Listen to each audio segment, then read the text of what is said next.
Uy, okay. Step 1, complete. Ayan, as you can see, ayun siya. Positive is sa positive, negative is sa negative. And papunta siya sa likuran ng inverter. Okay. Tamang ipit lang.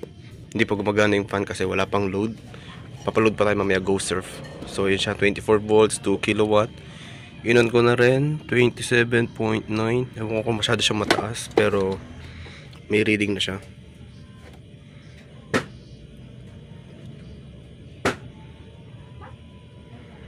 Nag-testing ako ng isa.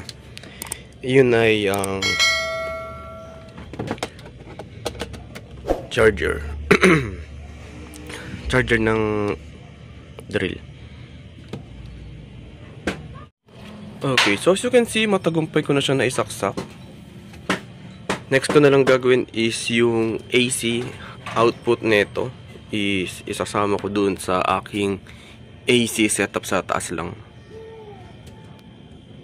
Ayan yung kable dun sa ayusin ko pa. Okay, so doing good. Sa mga sumunod na video magte-testing tayo, pero lagyan ko muna siya ng AC output talaga. Alam ko meron pa ako ditong speaking, eto. Kaso ito ginagamit ko lang talaga dito para dito, kasi siya lang yung may 3 butas. Yung ibang extension wala, ayun, 3 butas.